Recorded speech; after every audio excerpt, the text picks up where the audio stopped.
Assalamualaikum warahmatullahi wabarakatuh. Perkenalkan, nama saya Bijari Sikentawan dengan NPM 2417052023. Di sini saya akan membuat video pengganti RPL untuk pertemuan ke-10, yaitu tentang SKPL atau spesifikasi kebutuhan perangkat lunak. Oke, langsung aja. SKPL itu adalah seperti surat atau dokumen yang berisi tentang apa spesifikasinya atau kebutuhan, spesifikasi kebutuhan apa aja pada perangkat lunak kita yang dibutuhkan. Oke, langsung untuk urutannya, yaitu spesifikasi kebutuhan perangkat lunak, nama perangkat seperti yang ada di PDF yang diberikan dari ini. Nama perangkatnya adalah bengkel help, dengan kemudian abis itu adalah singkatan dari nama perangkat dengan dan tanggalnya. Singkatannya bisa kita lihat bengkel help, disingkat dari BP, dan tanggalnya adalah 15 Mei 2024. Kemudian yaitu disiapkan oleh dengan nama dan NPM anggotanya. Ini sebagai kelengkapan tujuan pembuatan dokumen di jurusan ilmu komputer. Oke. Jadi setelah ada ini tadi nama perangkat, terus singkatan perangkat, tanggal, maka selanjutnya ada nama anggota dan nama NPM-nya. Terus kemudian ada abstrak, yaitu gambaran singkat mengenai isi dokumen tersebut. Nih, di sini kita bisa melihat dokumen abstrak dari dokumen bengkel help ini, yang dibuat untuk memudahkan masyarakat dalam menemukan bengkel berkualitas dan percaya dengan mudah dan cepat. Setelah itu, setelah abstrak akan ada maklumat versi dokumen.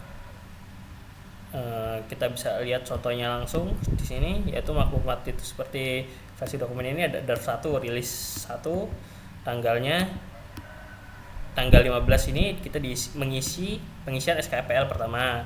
Terus pada tanggal selanjutnya akan ada pengisian SKPL kedua, yaitu perubahan use case dan activity diagram. Ini seperti rekam jejak apa yang kita isi di dokumen ini, tanggal berapa melakukan kita perubahan pada dokumen SKPL-nya. Terus selanjutnya ada contoh revisi dokumen. Di sini juga kosong aturan, mungkin ini ada nomor revisi, tanggalnya, terus dipisah oleh apa, keterangan singkat perbaikannya apa untuk diperbaiki. Setelah itu ada daftar isi. Daftar isi dari dokumen ini mulai dari judul sampai selesai. Ingat bahwa penomoran halaman harus tetap selalu up to date walaupun terjadi berbagai perubahan isi dokumen. Nih, mulai dari maklumat versi dokumen, contohnya sampai halaman 2, halaman 3, 4, 5, 6, 8, 12, 13, 66, 69, 70, dan 71 titik akhir. Selanjutnya ada pendahuluan. Pendahuluan ini dokumen ini yang berisi tentang spesifikasi SKPL dan nama perangkatnya. Ini perangkatnya bengkel help. Terus di pendahuluan ini berisi tujuan dibuatnya dokumen SKPL ini dan tujuan dari pengembangan sistemnya, ruang lingkup tangkap lunak, target audiens, definisi istilah, dan singkatan-singkatan. Nah, ini tujuannya. Terus tujuan dokumen ini dalam memberikan gambaran tentang deskripsi umum, kebutuhan, serta fitur-fitur yang ada pada perangkat lunak bengkel help. Di sini ada ruang lingkup perangkat lunak juga dan target audiensnya juga. Target audiens itu contohnya seperti pengguna umum, seperti pengendara, target dari aplikasi yang kita buat. Seperti bengkel help ini yaitu pengguna umum seperti pengendara sepeda motor dan mobil, dan pemilik bengkel yang ingin meningkatkan visibilitas dan aksesibilitas layanan mereka kepada pelanggan. Dan di sini seperti yang tadi di template, yaitu definisi, istilah, dan singkatan. Seperti apa itu activity diagram, apa itu bengkel bel, apa itu bengkel mart, apa itu bengkel pie. Ini ada juga yang ada di aplikasi kita. Seperti apa itu top up atau apa itu use case. Selanjutnya itu sistem penomoran. Sistem penomoran adalah mempermudah audiens dalam pengidentifikasian adapun aturan penomorannya bagian tabel. Kita lihat langsung. Ini akan ada, nanti saya udah lihat tadi di awal, yaitu SKPL di sini bagian bawah seperti ini. Mungkin SKPL F01 yaitu sign up, itu penomorannya. Oke. Terus ada referensi digunakan dalam perdokumentasian sebagai kebutuhan perangkat lunak. Ini referensinya adalah ini dan ini.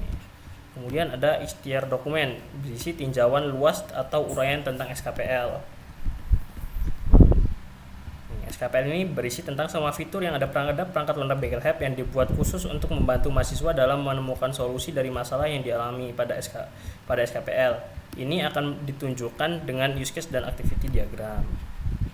Terus ada deskripsi umum. Yang pertama diisi tentang perangkat lunak kita, kedua tentang fungsi-fungsi perangkat lunak, dan ketiga klarifikasi dan klarifikasi pengguna, dan keempat lingkungan operasi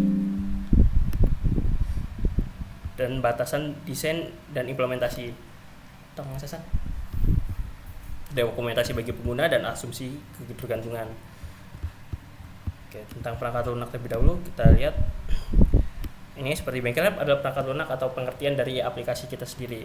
Jadi misalnya aplikasi yang saya buat bernama Kilia, yaitu adalah Kilia adalah perangkat lunak yang ditujuan untuk gitu.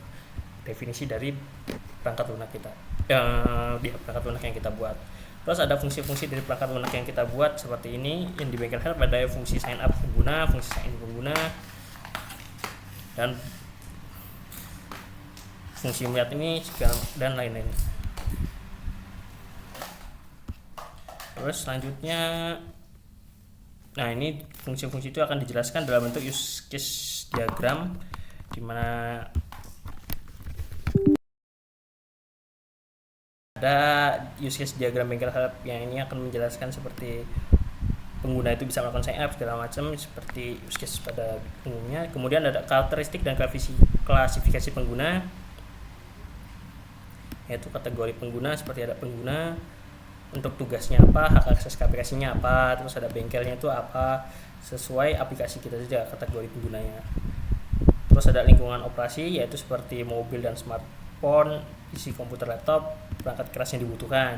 Terus perangkat lunaknya seperti sistem operasinya iOS, perangkat lunak yang dibutuhkan perangkat lunak pada sisi pengguna yang pada sisi server, yang tadi pada sisi server adalah iOS, yang ini sisi pengguna seperti smartphone, iOS yang minimum RAM 2 GB dan minimum penyimpanan 16. Aplikasi lainnya seperti aplikasi M-Banking untuk melakukan pembayaran.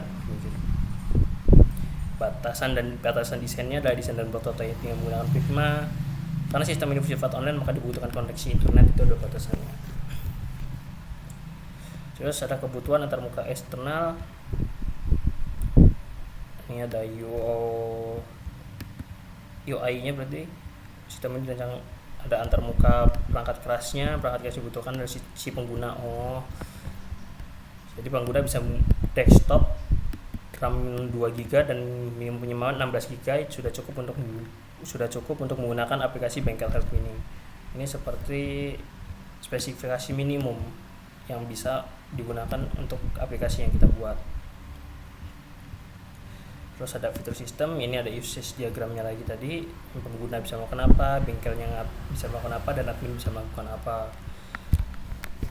Di sini, nah ini tadi saya di atas tadi, yaitu SKPL F01, yaitu melakukan sign up. Di sini kita akan menjelaskan tentang sign up-nya seperti name use case-nya, aktornya, kondisinya, skenario-nya, exit kondisinya seperti apa.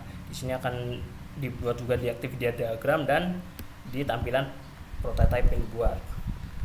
Ini FKPL 02 sign in. Terus seperti itu semuanya, hingga semua yang ada di use case itu dibuat dan semua fitur yang ada di aplikasi ini dijelaskan secara detail.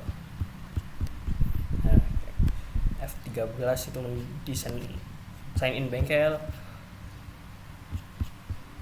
terus sampai semua fitur yang ada di aplikasinya itu dijelaskan. Nah, ini bahkan saat tidak hanya untuk yang pengguna, tapi untuk admin juga akan dijelaskan di sininya, atau yang pengguna bengkelnya, bagaimana cara mereka menggunakan aplikasi ini atau activity diagramnya mereka.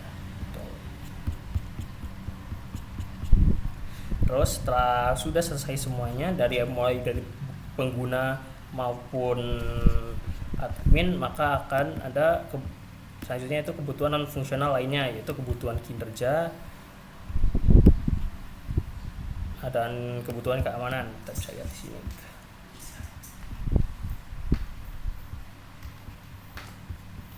Ini seperti ini kebutuhan pengguna, itu kebutuhan kinerja khusus atau lainnya, dan dari perangkat lunak yaitu dari kebutuhan keamanan yang akan digunakan untuk melindungi sistem dari kemungkinan kehilangan data, kerusakan data, dan kesalahan dari penggunaan perangkat lunak. Terus kebutuhan perlindungan keamanan dan atribut kualitas perangkat lunak.